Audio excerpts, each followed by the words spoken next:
Muito boa noite, pessoal. Cá estamos para mais um podcast.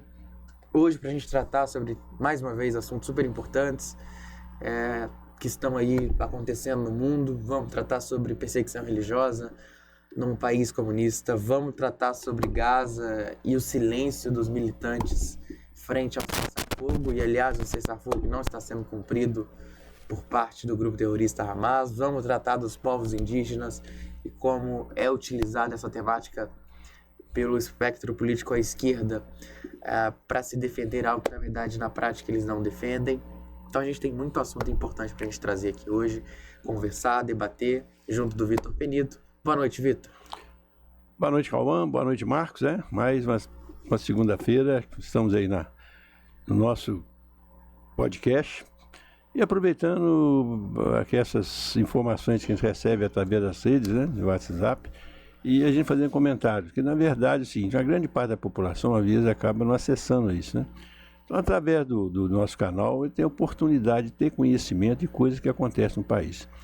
E são notícias que não são fake news, são notícias verídicas, Isso é muito importante a gente levar o conhecimento, Claro que aquelas pessoas que acompanham com mais frequência acabam realmente tendo conhecimento.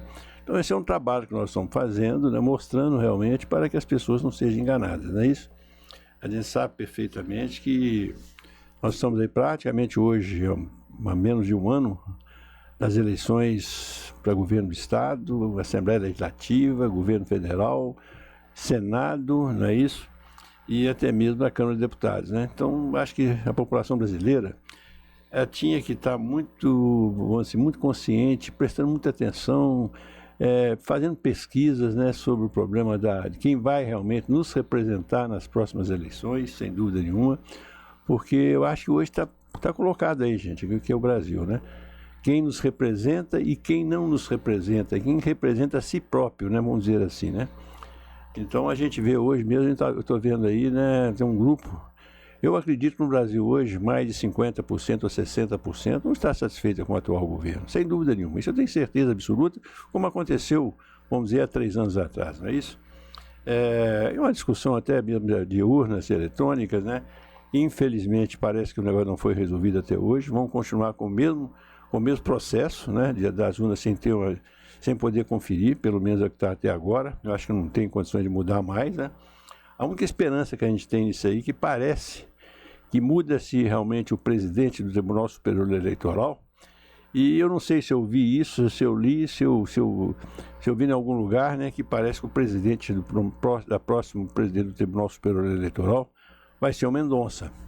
Não desfazendo dos outros ministros, mas eu tenho certeza absoluta que vai ser pela sua imparcialidade, pela sua história, vamos dizer assim, pela sua independência. Não é porque ele foi indicado pelo Bolsonaro, não. Eu tenho certeza absoluta, para a pessoa que é o Mendonça, o ministro Mendonça, eu tenho certeza que a gente pode ter, então, uma esperança maior nisso aí, Então, mas mesmo assim, é muito bom, muito importante a gente se preparar, Então, vocês imaginam só o problema que nós estamos tendo hoje no Senado, não é isso? Nós conseguimos, a direita conseguiu emplacar a presidência e a relatoria dessa comissão mista de inquérito, não é isso? Muito bem. E, por sinal, o nosso senador, o Viana, está fazendo um excelente trabalho. Da mesma forma que também o ministro, o deputado federal também, que eu esqueço o nome dele, não guardei o nome dele, também faz um trabalho, por ele ser um procurador, foi do Ministério Público, está fazendo um trabalho espetacular, sem lado, vamos dizer assim. Tanto é verdade que foi aí sugerido os nomes de pessoas que foi do governo Bolsonaro poder ser ouvidos, como é o caso do Onyx Lorenzoni, não é isso? E não houve nenhuma objeção. Se fosse o contrário, tenho certeza que eles teriam feito aí realmente uma proteção para que o Onyx não fosse. Se o Onyx fosse da esquerda, eu tenho certeza que teria acontecido isso. Mas agora é diferente, Então vocês veem na semana passada, os governistas, vamos dizer assim, lamentavelmente deixaram de ouvir ou não permitiram que o irmão do Lula, o Frei Chico, participasse justamente para esclarecer. Ali não é um lugar que se acusa, que condena ninguém, mas eu acho que é um lugar que a pessoa pode prestar esclarecimento, que quem é que no Brasil que não sabe que houve um maior desvio de recursos de aposentados, de pessoas simples, pessoas humildes, como aconteceu, mais de 6 bilhões de reais que foram embolsados por criminosos, vamos dizer assim, né? Então, todas as pessoas que estiveram ocupando cargos, tanto nos sindicatos, como no próprio Instituto, o INSS, tem a obrigação, vamos dizer assim, de prestar esclarecimento. Então, não quer dizer que o irmão de Lula iria para lá para poder ser acusado ou ser condenado, porque ele não condena ninguém. Ali apenas apura e manda para que a justiça possa julgar essas pessoas, não é isso? Muito bem. Então, o que acontece? Então, ano que vem, gente, é um momento muito importante, principalmente nós que somos aposentados, não é isso? Eu posso falar porque eu também sou aposentado, né? Muito bem, eu custei aposentar, mas aposentei, pois bem. E graças a Deus eles não mexeram no meu nome. Eu também era muito pouquinho também, porque eu já sabendo talvez das minhas funções, eu acho que eles teriam um respeito maior, né? Mas as pessoas mais simples e mais humildes foram as que mais sofreram. Então vai ser importante para que todo eleitor aposentado e seus familiares pesquisem, verifiquem esses parlamentares, tanto no Senado como na Câmara de Deputados, que foram contra, que não assinaram essa CPMI. Com a Minas Gerais tem vários deputados que não assinaram, tá certo? Essa CPMI. Não é só do PT, não. Tem gente de outros partidos também. Eu não estou falando do PT só, não. Tem outros que vão lá no coxo e bica, comem alpistezinho no coxo lá. Então essas pessoas jamais poderiam estar nos representando novamente daqui a um ano e meio, vamos dizer assim, não é isso? Então acho que é um momento brasileiro, um momento novalimense, de não votar porque apenas o deputado ou o senador trouxe uma emenda parlamentar para a cidade de 100, 200, 500, 1 milhão ou 2 milhões, que o estrago que ele faz, em razão dessa esmola que ele traz para o município, ela é muito grande, tá certo? Ela provoca um prejuízo enorme, enorme, vocês não podem imaginar, não é isso? Então, acho que a gente tem que começar a preparar para chamar a atenção da população para esse fato, né? Então, nós vamos ter eleição ano que vem. Então, está na hora, se aí existe uma insatisfação da população, se a população brasileira não aceita, não concorda com essa roubalheira que se acontece no Brasil, então está na hora de ter mudanças. Não somente a nível de presidente da República, de governo, dos executivos, a nível federal e estadual, como também no Poder Legislativo, quer seja no Senado, quer seja na Câmara Federal de Deputados, ou até mesmo na Assembleia Legislativa. Então, acho que esse é o momento da gente mudar o Brasil, que se votar a mesma coisa outra vez, que me perdoe. Muito bem. Então, eu aproveitando essa oportunidade, eu vou chamar a atenção para uma coisa, que o que eu mais ouço é o seguinte: poxa, mas muda um deputado e os novatos que estão lá acabam, uma parte, não todos, tem uma parte aí que acaba participando dessa confusão toda aí. E ficando calado, não manifestando e votando sempre a favor daquilo que é errado, vamos dizer assim. Sabe por que acontece isso? Porque as pessoas de bem, as pessoas que podem nos representar, eles são omissos. Ou mais, eles têm medo. Sabe por quê? A política está tão podre, ela é formada por um bando, às vezes, uma maioria de pessoas sem nenhum compromisso com a nação, entendeu? Que acaba, infelizmente, tirando o ânimo ou o entusiasmo de um cidadão de bem a poder participar do processo político. Então está na hora, porque as filiações podem acontecer até o ano que vem. Problema de residência da mesma forma, até o ano que vem. Então está na hora de a gente içar as pessoas que podem nos representar, pessoas que têm compromisso, pessoas que têm um objetivo, pessoas que nasceram com essa consciência de poder servir, de poder participar dos nossos governos, né? Tanto o governo estadual, como o governo federal, como a Assembleia Legislativa, como Câmara de Deputados, como Senado, não é isso? Isso é muito importante. Então essa já é um problema que eu estou colocando, que eu vou procurar, tendo a oportunidade, mostrar isso em todas os nossos canais, todos os dias, as segundas-feiras, né? Mostrando para a população que parem de votar apenas naquele deputado que traz uma esmola, que o dinheiro não é do deputado, o dinheiro é seu, da população, é dinheiro de impostos, não é favor nenhum que ele está fazendo. E vai na cidade anunciar como se fosse dele. Que fosse dele, não é isso? E mais ainda, sem nenhum critério. Eu vou dar um exemplo aqui para vocês. Na primeira eleição que eu disputei para deputado federal, eu não vou falar nenhum nome do deputado, que já morreu, e nem a cidade. Tá certo? Muito bem. Eu chego nessa cidade, o prefeito, por sinal, tinha um bom relacionamento com ele, e ele tinha um bom relacionamento com um grande amigo meu aqui em Nova Lima. Muito bem. Cheguei lá para conversar com ele, batendo um papo, não sei o quê, ele começou a falar do deputado que apoiava ele lá. Conversa vai, conversa vem. Certo é que ele virou assim, pois é, o meu deputado aqui, ele tem me dado uma atenção muito forte. Por exemplo, semana mesmo, ele me entregou, estou recebendo aqui mais uma ambulância. Eu falei, mais uma ambulância? A cidade de 4 mil habitantes ou 3.500 habitantes, para vocês terem ideia. Mais uma ambulância, tá certo. Muito bem. Aí eu fui perguntar para ele assim, 3.500 habitantes, mas você aqui não tem hospital, a cidade vizinha aqui é 15 quilômetros daqui, ou 20, eu não sei, é uma cidade que dá toda assistência, que tem toda a parte de estrutura para receber doentes, pacientes, né? Muito bem. Aí eu perguntei, e aqui você tem falta de ambulância? Eu falei, não, tenho 8, você imagina só. E esse deputado era o mais votado por causa de uma ambulância, sendo que lá tinha 8 ambulâncias. Olha o despreparo. Olha só o despreparo. Essa aqui é a verdade do Brasil. Aqui em Nova Lima mesmo, vamos dar um exemplo aqui em Nova Lima. 3 ou 4 anos atrás, eu vi um outdoor aqui na parte mais rica da cidade. Um deputado anunciando que ia colocar que colocou uma emenda de R$500 mil para a cidade de Nova Lima.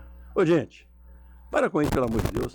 Uma cidade que tem uma receita para a saúde, tá certo? De praticamente mais de 200 bilhões de reais, precisa de esmola de deputado federal de R$500 mil? Isso é uma vergonha.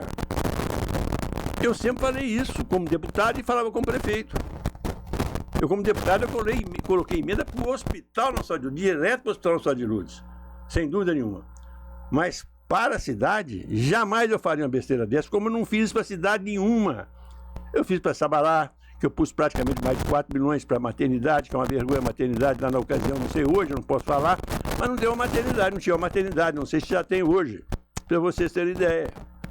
Eu punha para Itapecerica, que é a cidade que realmente tem uma renda per capita baixa, eu punha para Raposo, tá certo? Para cidades próximas eu coloquei para Caeté, da mesma forma, Sabará, Caeté, no Cerro. Então, cidades que tinham necessidade de recursos. Mas cidades como Nova Lima, você falar que vai colocar esmola para cá, pelo amor de Deus, quando o município gasta hoje, deve estar gastando mais de 20 milhões de reais com publicidade. Precisa de pôr esmola para cá? Isso é uma verdadeira absurdo, uma verdadeira vergonha. Então, acho que é isso aí, gente. Eu, nessa introdução nossa, eu começo já mostrando para vocês essa preocupação que deve ser de todos os brasileiros. Muito bem, vamos lá, Calma? Vamos, Vitor. O senhor já fez uma introdução bem extensa, quase 15 minutos de introdução, e a gente vai tratar sobre... Não me puxa a orelha. Eu estou falando aqui que é preciso, que é honesto, que é correto, que é interessante falar de eleição. Falou? Eu não tenho dúvida disso.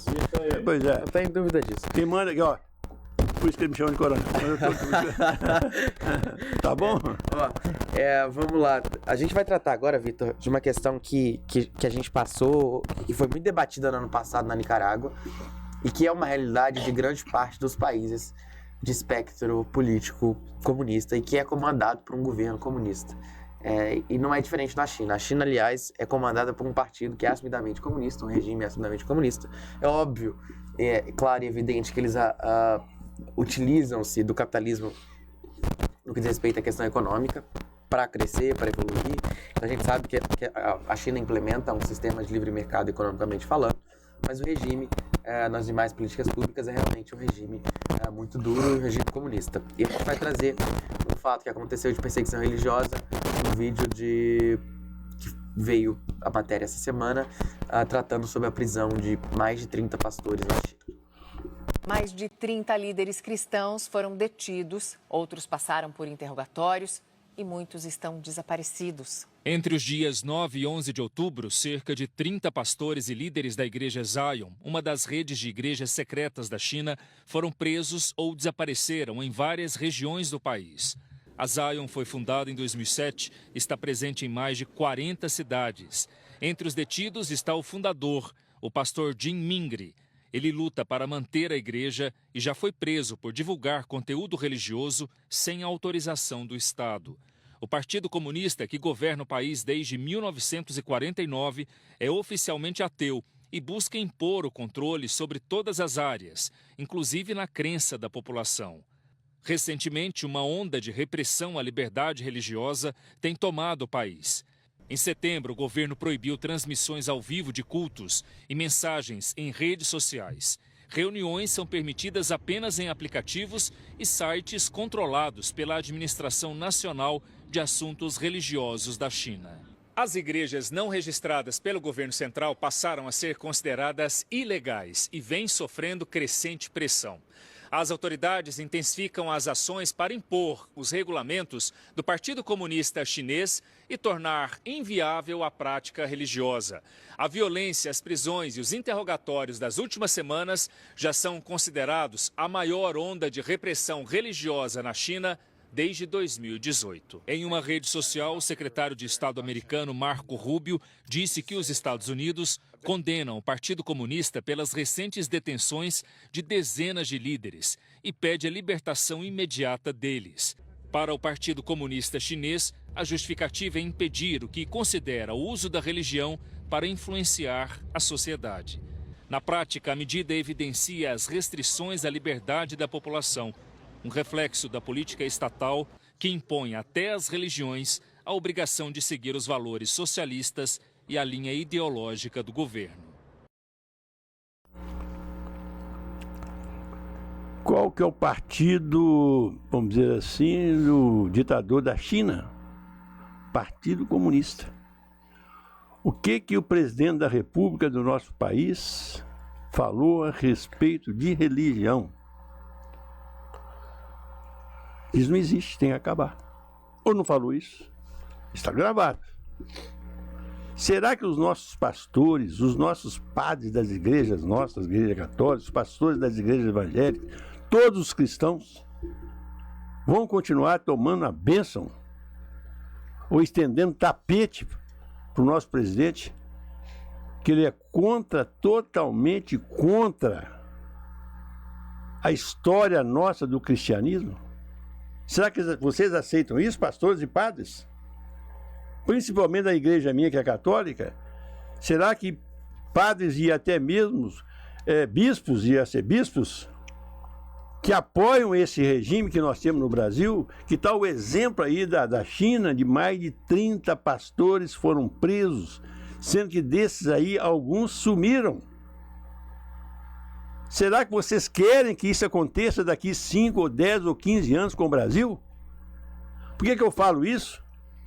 Por causa das ligações e por causa da bandeira que o nosso presidente abraçou. Vocês esquecem que ele falou que ele é comunista? Na indicação do Flávio Dino, que até que enfim... Hoje o Brasil tem um ministro que é do Partido Comunista. O Dino falou em uma das entrevistas dele: ainda bem que eu sou comunista. Pois é, ainda bem que eu sou comunista.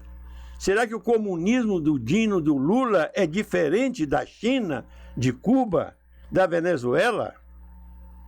Ou é um comunismo que eles estão construindo aqui no Brasil? Sem perseguição, sendo que há perseguição no Brasil hoje. Há prisões indevidas? Será que é isso? Olha, não é só essa notícia. Recentemente eu vi também nas redes que me parece em Cuba um pastor simplesmente foi preso com a filhinha e com a esposa. Esse pastor foi obrigado a falar publicamente que ele tinha criticado o regime da Venezuela, tá certo? Ele era obrigado a publicamente falar que a religião dele, a fé dele não era aquela. Ele se recusou. Então eles ameaçaram matar a filha dele. Ele continuou pedindo a Deus luz, mas que jamais ele deixaria de defender a palavra do nosso protetor. Eles fuzilaram sua filha. Não parou nisso. Continuaram mostrando para ele que a mulher dele também iria morrer. Fuzilaram a esposa dele também. Ele foi firme. E por último ele foi fuzilado. Esse é o partido que em 1964, segundo o Gabeira, que queria implantar no Brasil uma ditadura do proletariado. Se alguém quiser questionar isso comigo, eu ponho a fita, eu ponho a gravação do Gabeira falando. Nós já trouxemos aqui. Já trouxemos, eu posso repetir para qualquer cidadão para falar sobre isso. Não é eu que estou falando isso, não. Ele, não é só ele, não, que estava no estatuto dos terroristas, que falava em implantar uma ditadura do proletariado. Sendo que por trás daquilo estava quem? Estava a China comunista e Fidel Castro. Então, gente, é tão sério o momento que nós vivemos no Brasil, e é muito triste que as nossas autoridades, as maiores, que ocupam cargos mais relevantes, como é o caso do Senado, como é o caso da... A Câmara não pode fazer nada, que ela não tem direito ela tem esperneado, mas não adianta, mesmo assim não é a maioria. Que tem um bom número de deputados aí que são covardes, que não pensam nos seus filhos, na sua família. São deputados e senadores que, para eles, aquilo virou uma profissão. Ganhar 35 ou 40 mil reais, mais algumas vantagens, está bom demais para ele. Não está preocupado com o futuro da família dele. Então, essa que é a grande verdade. Então, vota de acordo com aquele cara que, às vezes, comete erros grosseiros contra a própria humanidade. Então, eu acho que eu tenho que colocar isso dessa forma que eu tenho colocado, né? Para a população que nos assiste, que nos ouve, não é isso? E, para mim, como cidadão novalimense, mineiro e brasileiro, e com algum conhecimento que eu adquiri ao longo da minha vida pública, eu tenho que ter essa oportunidade de passar essas informações. E aqueles que quiserem aprofundar nessa discussão, que não ouçam só o Vitor Penido, que procure pessoas de bem. Não ouçam jornalistas comprometidos com o esquema que tem implantado no Brasil, que a maioria dos nossos jornalistas estão todos eles comprados. A palavra certa é essa, comprados. Essa é a palavra. Com certeza. A gente vai trazer aqui, vamos repercutir a questão da interferência da mídia na vida, na opinião pública do Brasil no geral, e como ainda, por mais que a gente tenha tido um avanço, como que ainda a opinião dos jornalistas, dos formadores de opinião de televisão interferem na formação de opinião das pessoas, da população no geral. Essa questão de perseguição religiosa na China é um fato muito agravante.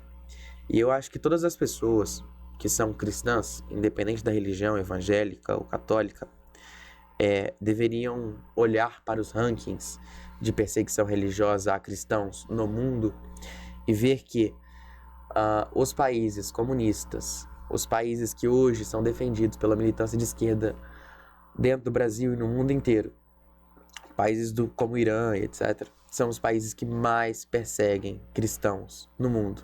E são justamente esses países, os países que os militantes da esquerda no Brasil defendem. Pra vocês terem ideia que tudo, na verdade, não é uma ironia. Tudo, como eu disse no programa anterior, tudo está muito ligado, tudo faz muito sentido, né? Ideologicamente falando, tudo faz muito sentido. Então, um convite que eu faço para todos os cristãos que estão nos assistindo, pesquisem os rankings de perseguição religiosa, principalmente a cristãos no mundo inteiro, e vocês verão que os países que lideram esse ranking são justamente os países apoiados pelo atual governo brasileiro. Que ironia do destino, né? Não é somente a igreja, não é só os cristãos, não. Esse partido comunista e esse país perseguem também o problema do sexo. Principalmente os países Não, do Oriente Médio perseguem, inclusive, não é só Oriente essas Médio, questões aqui em Cuba de gênero. mesmo, nós tivemos perseguições sobre isso, tá certo? Problema do travesti, esse negócio, nunca mais eles aceitam isso, não é isso? Da mulher também, a mulher trans, essas coisas todas. Mas eu me limito à questão religiosa, Mas é bom levar a coisa. E essas pessoas defendem esses partidos, o que é o mais triste é isso, que pega a bandeira desse pessoal. Não dá para entender isso. É uma loucura. Porque lá fora eles concordam, aqui dentro não é isso. E sempre que aqui dentro nunca teve perseguição. Só pegar o governo Bolsonaro, não teve nenhuma perseguição. O problema de LGBTI, sei lá que diabo que é, tá certo? Então essa que é a verdade. O Bolsonaro, que era tido como grande inimigo da causa, foi o cara que sequer tocou na causa, muito pelo contrário. O Ministério dos Direitos Humanos, através da Damares, intensificou o programa de proteção a travestis no Brasil inteiro. Que ironia, né? É realmente uma coisa muito interessante. Vitor, aproveitando que a gente está tratando sobre essas questões, a gente vai falar agora de povos indígenas. O Lula criou o Ministério dos Povos Indígenas, que foi um ministério basicamente utilizado para gastar dinheiro, né? A ministra viaja para tudo quanto é lugar, não faz nada, se utiliza, era uma deputada, né? E se utiliza do ministério para ficar fazendo propaganda chula, barata, ao redor do Brasil. E a gente vai trazer um vídeo agora de uma indígena falando sobre isso. Esse ministério, até agora eu não sei pra que serve. Tem o Ministério dos Povos Indígenas, a ministra viajando pra lá e pra cá dizendo que tá propagando a causa indígena. O que esse ministério tá fazendo? Eu, como indígena, eu não vejo nenhum resultado, nenhum trabalho eficaz que esse ministério tá fazendo. Absolutamente nada. É um ministério que não serve pra nada. É um ministério pra dizer que tá fazendo alguma coisa pelos povos indígenas. Esse governo é uma farsa. A gente é massa de manobra, uma cobaia. Na prática, eles não fazem nada. A gente só é apenas massa de manobra para fazer a dancinha para eles. O que eles estão fazendo de fato? Esse ministério aí? Absolutamente nada.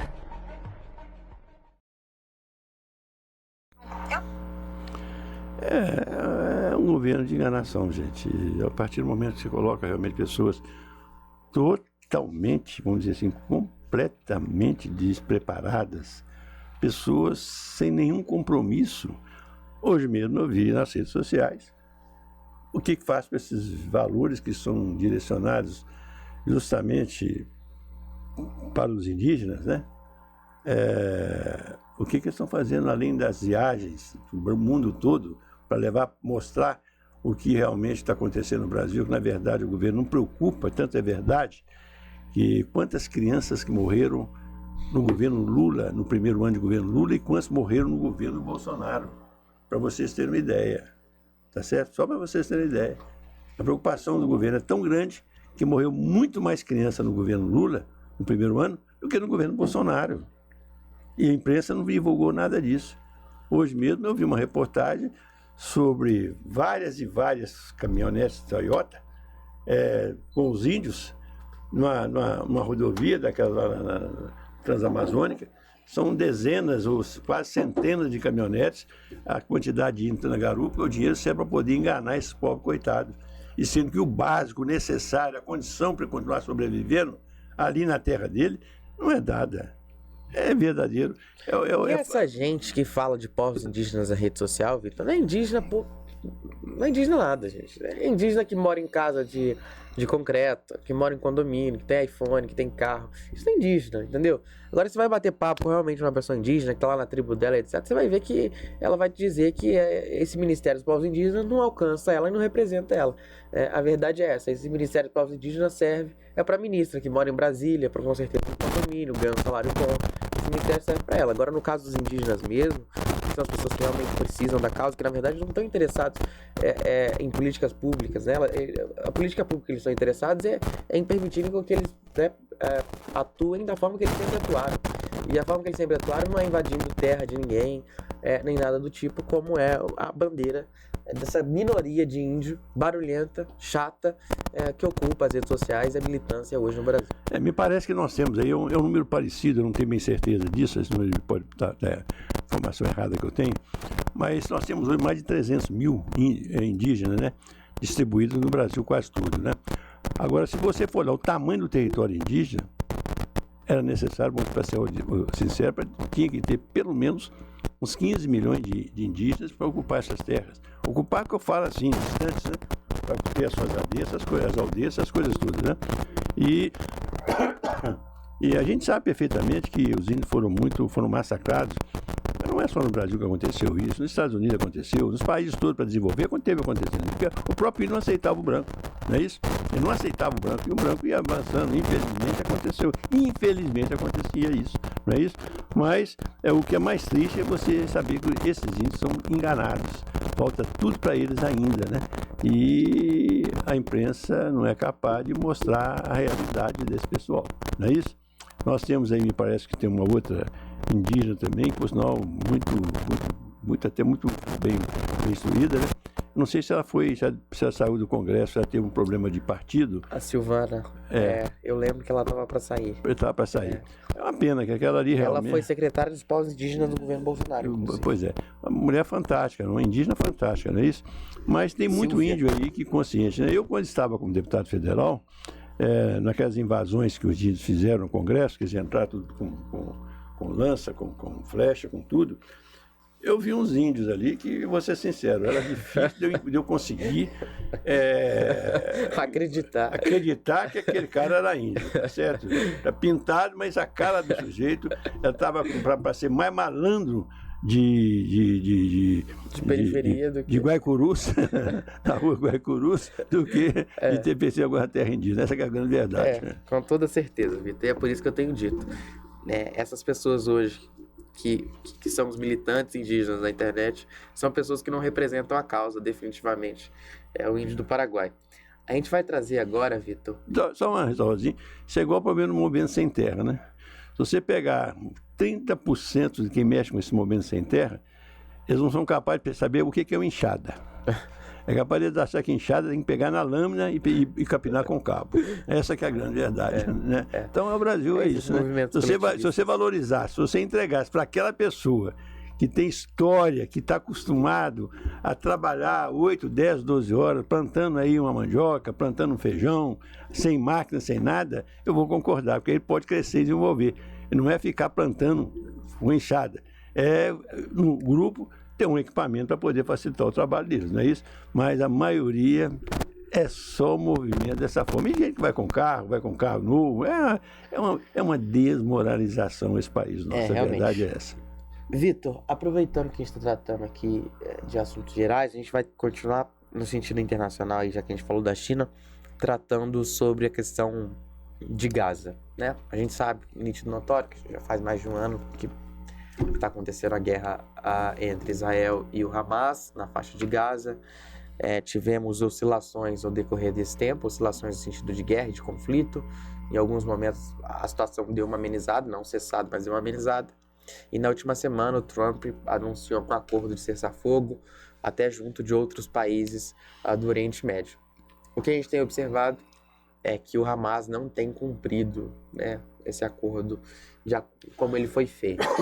De todo modo, o que chama a atenção é o silêncio dos militantes em defesa da Palestina, que na verdade são defensores do Hamas aqui no Brasil e no mundo todo, que ficaram calados diante desse acordo de cessar-fogo. Eles que são tão defensores, né, humanitários, defensores da humanidade, etc., ficaram calados diante do cessar-fogo. Seria pelo motivo de que o cessar-fogo veio através de uma negociação feita pelo presidente americano e o presidente americano não representa aquilo que eles acreditam? Que ironia. Então a gente vai trazer um vídeo de um entendedor especialista de assuntos internacionais falando sobre isso. Uma coisa bem chocante acontecendo que merece a nossa atenção e reflexão.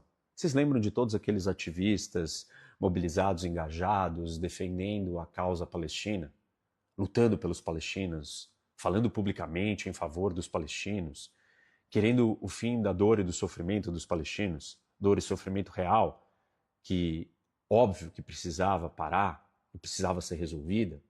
Então, todos eles estão em silêncio absoluto. Por que será?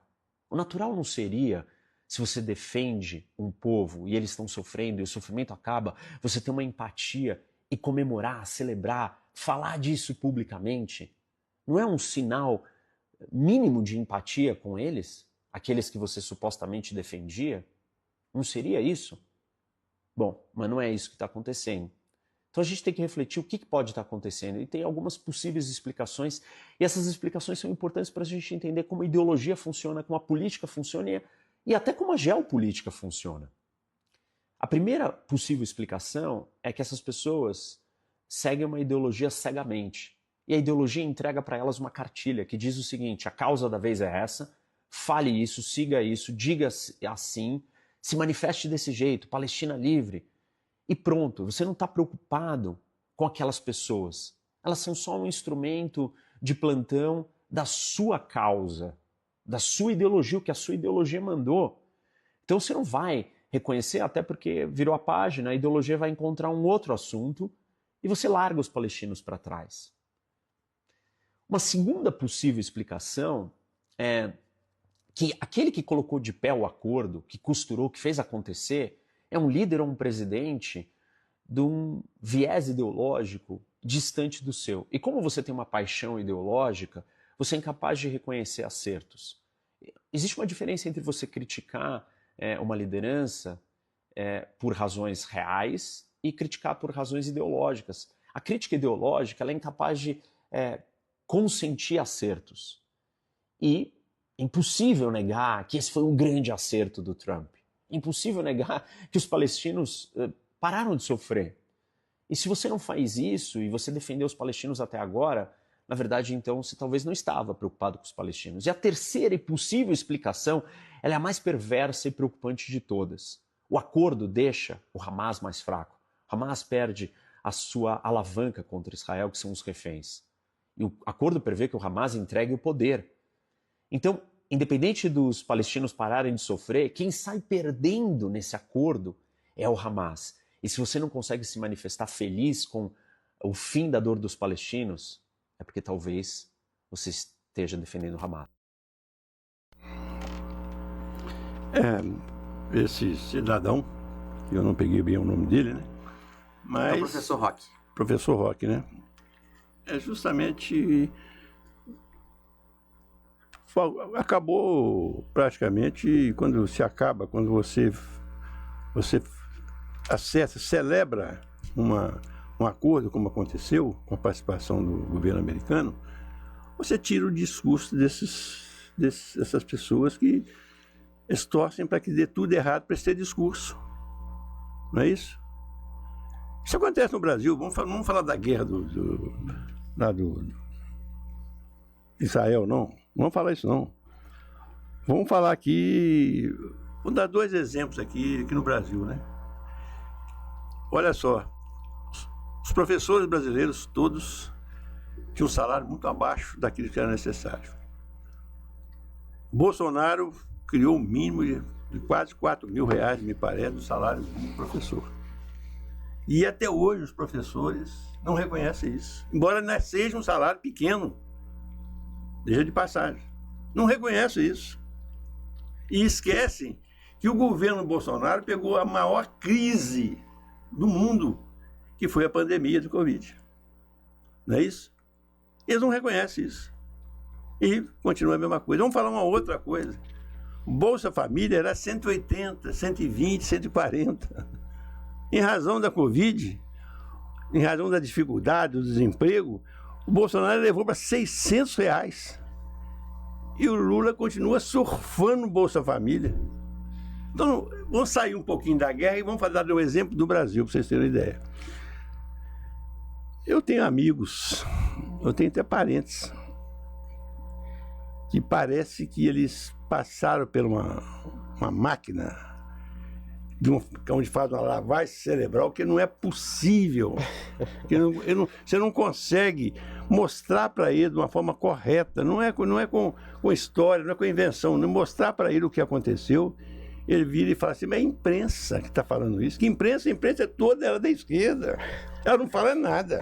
É pelo contrário. Não? É igualzinho o problema lá de Gaza. É a mesma coisa.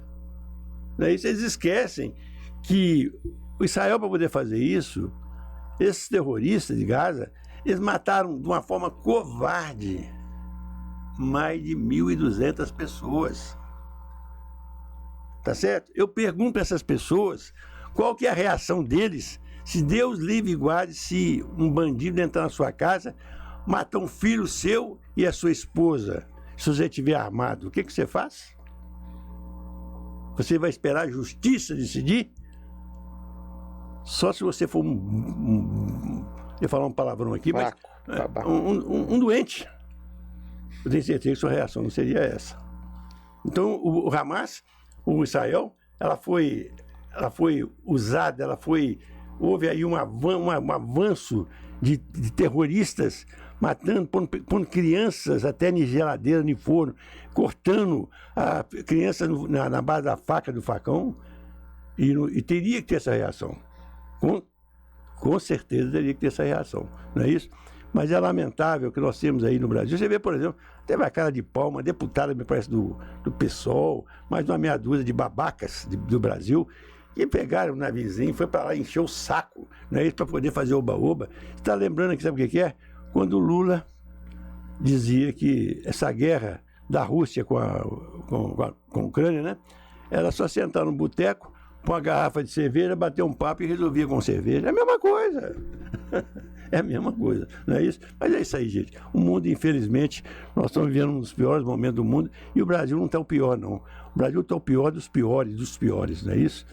E aqui, se a população não se conscientizar, não preocupar, por exemplo, eu vi esses dias uma piada, né? Tinha uma novela até semana passada, eu não assisto novela, mas eu vi uma reportagem hoje, quem é que matou como é que ela chama? Odete Roitman. Pois é. Aquilo, as praças estavam lotadas para saber quem matou a Odete. Puxa, tem tanta coisa para você preocupar, tem escola para seus filhos, tem problema de saúde, tem problema de educação. Isso é o retrato do Brasil. Pois é, mas é o brasileiro. Então, se continuar agindo dessa forma, nós vamos voltar, sabe o quê? O Brasil a tem 1490. presidente que merece. O Brasil tem presidente que merece. É isso aí, tá bom? Gente, essa questão da hipocrisia desses militantes de esquerda frente ao cessar-fogo é mais um episódio da hipocrisia mundial dos militantes de esquerda. E eles fazem isso com todas as causas. Eles vão lá, defendem aquilo que convém, da forma que convém, têm o apoio da mídia, né? Tem o apoio da mídia. Então eles se dizem defensores daquilo, né? Como é o caso da questão ambiental, pegam a causa para si, pegam inúmeras causas de minoria para si, como é o caso também dessa questão do Hamas. Se dizem defensores da Palestina, mas na verdade eles são defensores do Hamas, porque se eles fossem defensores da Palestina, eles seriam os primeiros a parabenizar o cessar-fogo, porque isso é algo bom. O único grupo que perde com o cessar-fogo é o Hamas, que perde força, que perde, né, o poderio que tinha, principalmente que é os reféns, né?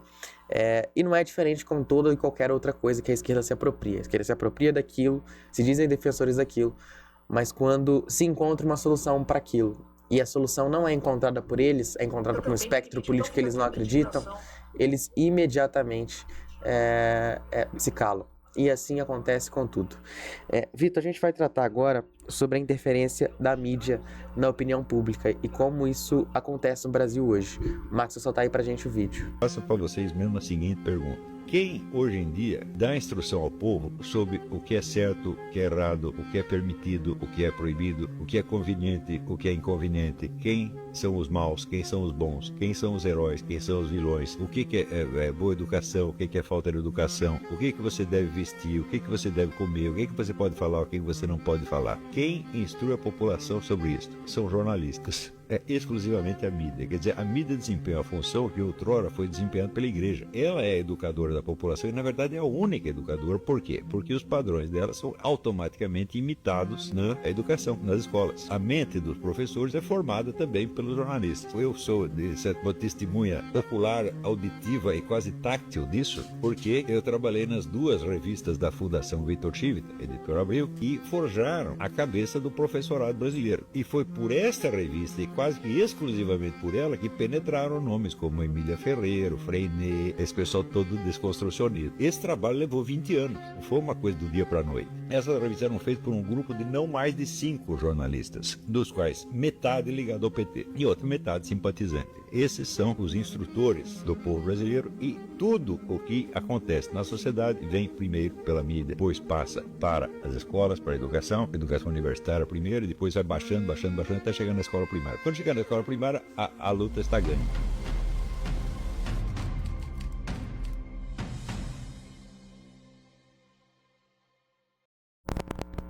Professor Olavo de Carvalho, é isso?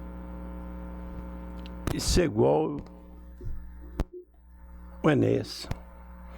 O que o Enéas falava quando foi candidato, que nós passamos a conhecer o Enéas, uma grande parte dos brasileiros, a maior parte da população brasileira, tinha o Enéas como um louco.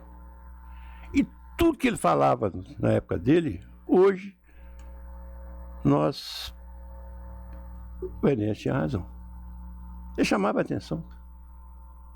Da mesma forma que o Figueiredo falou na despedida dele, quando ele foi responsável pela abertura, pela anistia naquela ocasião, né? ele deixou claro que chegaria um dia que nós, brasileiros, iríamos chorar.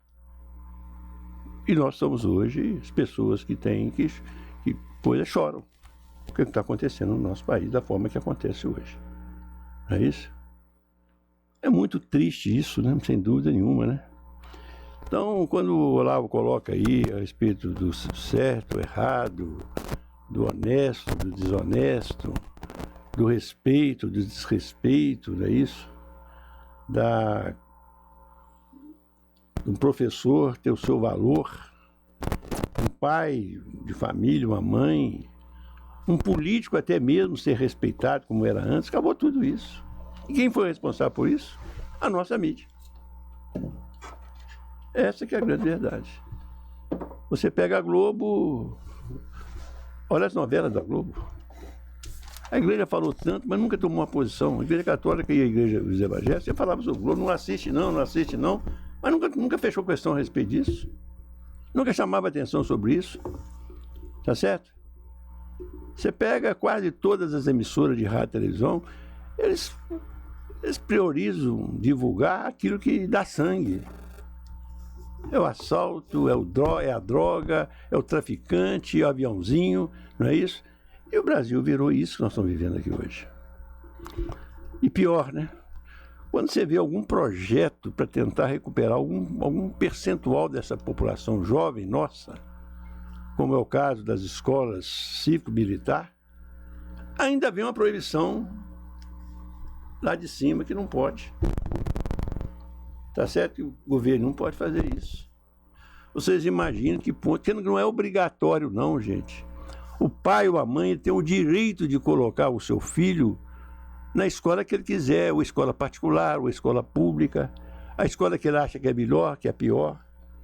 É igual quando tinha as escolas católicas e tinha as escolas próprias, a escola batista, por exemplo, da Igreja Batista. O cara escolhia. Hoje fala em liberdade, em direitos, mas na hora que fala isso, vem uma lei, vem uma decisão superior e fala que não pode ter isso no Brasil. Quer dizer, esse é o grande problema que nós enfrentamos no nosso querido país, não é isso? E com isso a gente lamenta, é de preocupar, muita preocupação tem que ser muito grande. Então você vê hoje, por exemplo, as nossas universidades, que são pagas com dinheiro público, dinheiro de impostos, algumas, não todas, as universidades federais, elas viraram simplesmente um chiqueiro. A palavra certa é essa. Em razão das pinturas, do que acontece, gente. É um negócio triste demais você ver isso. É um chiqueiro mesmo, vocês estão rindo, mas é verdade. Nem uma suinicultura aí, que é bem cuidada, você não vê um negócio daquele. Ali tem ordem, tem regulamento, você não pode entrar, tá certo? Quem entra ali só quem trabalha, não é isso? Agora não, no Brasil, aquilo que é de graça, que o cara vai aprender o quê? A ser bandido? A ser drogado? Hein? Outro dia eu ri demais. Não, o problema é que hoje, Vitor, para além de aprender isso, criou-se a cultura de que isso é algo bom. Então hoje o jovem de 15 a 20 anos, a 25 anos, ele se orgulha de parecer com um bandido, de parecer com um marginal, de ter tatuagem do olho até a ponta do pé, de usar droga. O jovem se orgulha disso, ele acha bonito ele poder postar no Instagram, na rede social, ele usando droga, ele com um revólver na mão, ele num baile funk. Então, a que ponto nós chegamos? E olha... Para além de se ensinar isso virou motivo de orgulho para os jovens. Isso hoje não é algo que precisa ficar escondido. Não, eu preciso mostrar para me gabaritar, para me validar. Então hoje, para eu, na condição de homem, me validar para uma mulher, eu preciso ser um marginal, que ela gosta dos marginal. Você tá entendendo? Então, a que ponto nós chegamos? A que ponto nós chegamos? Eu acho que você falou, eu vi outro dia, até nas redes sociais, uma piada, uma coisa muito interessante. Uma mulher, o presidente da República chegando, né? E perguntando para ela, e você, como é que está seus filhos? Estou estudando. Ele falou, graças a Deus, eu tenho que agradecer o senhor demais, tá certo? Aí, ela falou, mas por quê? Os meninos estão fazendo o quê? Um é traficante e o outro é assaltante. As escolas que eles formaram foram essas duas. É verdade. Hein? Isso está nas redes sociais aí, eu não estou inventando, né? Mas que é uma grande verdade isso aí. Então, acho que é isso aí. Mas antes de encerrar, hoje nós estamos vivendo um dia meio preocupante, né? Porque nós acabamos de ter conhecimento, né? Eu acho que o Brasil está sabendo isso hoje, que o senhor Lula da Silva nomeou para compor um cargo de importância no governo dele um cidadão a favor de invasão de terra, a favor de quebradeira, a favor de quebrar bancos. Você imagina que ponto nós chegamos, hein? O Boulos. Mas que não vamos longe não, Vitor. Assumiu que no governo do PT teve roubo. Pois é. É justamente. Ele já deu entrevista falando. Deu entrevista que no governo do Lula teve roubo. Lá tem a Simone, lá tem o Boulos agora, lá tem o... Não é possível que eles querem voltar para a cena do crime. O vice. O vice. Nós temos lá a ambientalista lá. A Marina. A Marina, tá certo? Imagina só. E estou falando 4. Fora os outros. Que não falaram, mas no estado que eles governavam, eles aprontaram a beça, né? Então é muito triste isso, gente. É o Brasil, como é que esse país pode dar certo com essas pessoas, hein? Ô, Vitor, antes do senhor comentar sobre o Guilherme Boulos, a gente pode até... ainda tem mais uma ainda. Um esse aí não sabe nada, tem processo, mas não tem nada assim dele. Ele foi, é o ministro da Economia, e foi muito simples, falando. Eu fiz 2 meses de economia, só mesmo assim eu colei. É o cara... É o Haddad. O Haddad, quer dizer, então, olha o que é o Brasil, gente. É uma brincadeira. Ô, Vitor, a gente trouxe o vídeo do Olavo, e o Olavo fala em uma parte do vídeo que a mídia tomou o lugar que outra hora foi da igreja. Algumas décadas atrás foi da igreja. O que ele quer dizer com isso, né? Antes, a formação de opinião...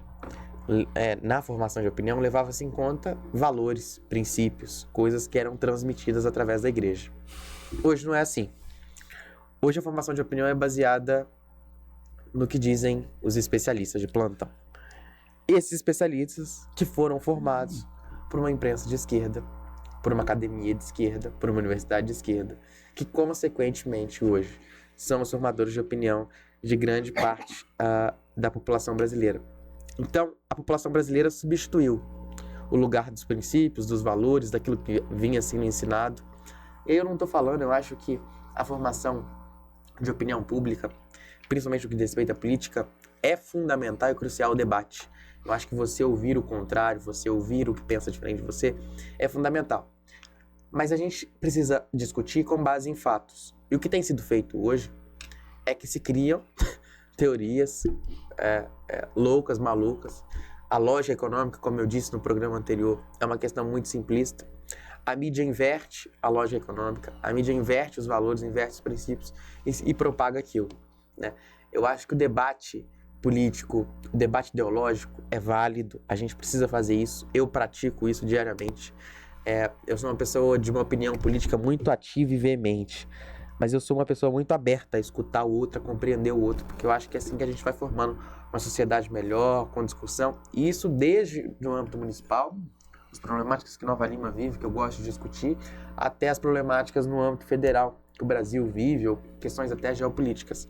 O que a gente não pode é fugir dos fatos concretos, dos fatos, porque quando a opinião, aliás, quando o debate é feito em cima de questões que não são fatos, ou que são teorias, ou que são opiniões de especialistas, a gente perde o valor do debate. E o meu desejo é que a população brasileira volte os olhos e volte a ter como base, né, para a formação de opinião, esses valores e princípios que a forjaram. Não necessariamente os mesmos valores e princípios que me formaram, né, porque cada um tem a sua família e tem a sua formação de valor e de princípio. Mas que voltem os olhos para essas questões e tirem os olhos desses especialistas de televisão e de rede social. Porque essas pessoas, na verdade, já foram formadas, já tiveram como base para a sua opinião pública, para a formação de sua opinião, uma academia absolutamente ideológica. E não poderia ser diferente o resultado, que é o fruto, que são eles e a opinião pública deles hoje. Então eu acho que é crucial a gente compreender o fato como ele é, escutar o divergente, mas sobretudo tomar a nossa opinião, a nossa base, a nossa formação de opinião com base em nossos valores e princípios. que nos formaram, que nos fizeram chegar até aqui, né, Vitor? Eu acho que você fez uma boa observação, né, sobre o nosso professor Olavo de Carvalho, que infelizmente não está conosco mais. Acho que o Brasil perdeu, embora ele não estava morando no Brasil, mas sempre estava ali passando informações para as pessoas que...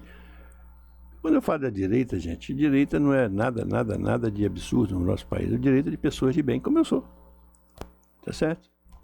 Uma pessoa que é prefeito, 6 mandatos, que é federal, 2 mandatos, que é estadual, 1 mandato, que é pai de família, e até hoje continua trabalhando e gerando empregos. Tá certo? Então, eu sou radical, mas não é o Vitor. Se você pegar, eu não conheço nenhuma pessoa da direita, que se fala que seja da direita, que seja da extrema direita. Eu não conheço. Os deputados que eu convivi com eles, tem nada disso. Eram pessoas sérias, pessoas que estavam pondo um dedo na ferida, que não estava errado, um absurdo. Então, eu acho que é isso aí. E vamos torcer que daqui a um ano, né, e trabalhar, não é só torcer não, acho que o brasileiro tem que pôr a cara, gente. Os empresários, aquelas pessoas que têm, não é chegar e exigir, obrigar você a votar no candidato que ele quer, não. É deixar de apoiar, deixar de dar dinheiro. A gente sabe perfeitamente que os deputados, tanto deputado federal, deputado estadual, 80% depende do dinheiro que eles recebem. Não dá para fazer uma campanha, não. Todo mundo sabe disso. Não adianta fazer de conta que não acontece, que o dinheiro que um deputado federal recebe, tá certo? Aqui em Minas Gerais, por exemplo, nós temos aqui praticamente, nós devemos ter aqui praticamente, vamos dizer aqui, mais de 500 candidatos vão ter deputado federal, não é isso? São vários partidos, nós somos 77 vagas, se for 8 partidos, dá uns 8 vezes 7, 56, dá mais de 600 candidatos, não é isso? O partido de Minas Gerais não vai receber aí 500 mil para cada candidato, 1 milhão para cada candidato, não, vai dar 100, 200 mil reais. 100, 200 mil reais não faz aí, ele não paga combustível, não paga o combustível. Isso a maioria vive disso. Então eles que arrumam um esquema, ou empresário que financia. Essa que é a verdade. Eu fui deputado, eu posso falar isso, gente. Na época não tinha fundo partidário, não. Tá certo? Então eu era um cara que... minhas campanhas foram muito praticamente sem dinheiro. Não é isso?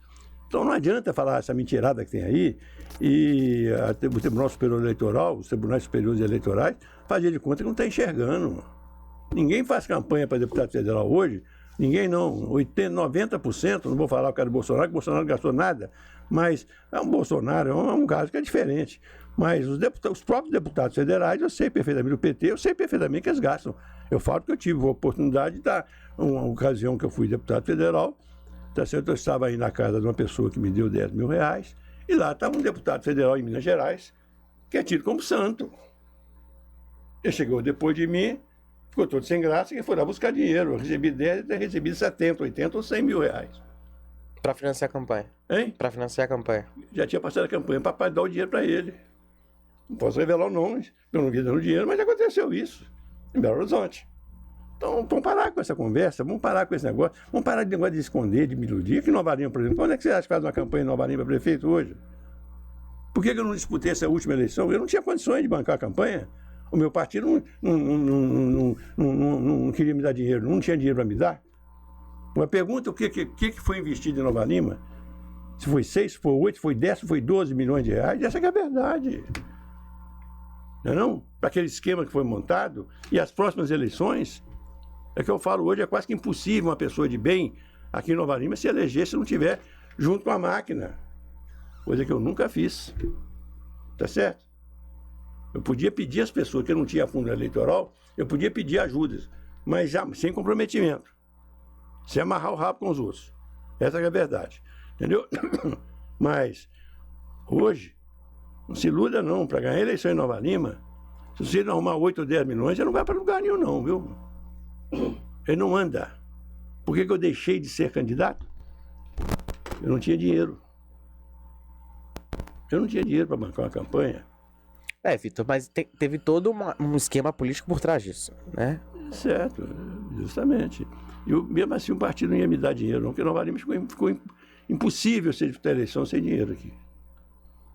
Só com o nome, por exemplo, eu tenho um nome em Nova Lima. Minha pergunta à população jovem de Nova Lima se vota em mim. Que eles não têm conhecimento do que eu fiz em Nova Lima, porque eles nem sabem. Escola de boa qualidade, tá certo? Sebrae, trouxe Cefet, o CT acabou, não instalou, tempo integral. Pergunta se vocês sabem disso. Vocês estão preocupados em querer saber da história? Não. Reconstruiu Nova Lima, tirou Nova Lima do zero? Pergunta se vocês sabem disso. não. Eles preferem um qualquer aí para ser candidato do que o Vitor Penido. Isso é certo. Sinceridade. Tem que comprar. Sinceridade. Essa é a verdade. Mas no mais agradecer, né?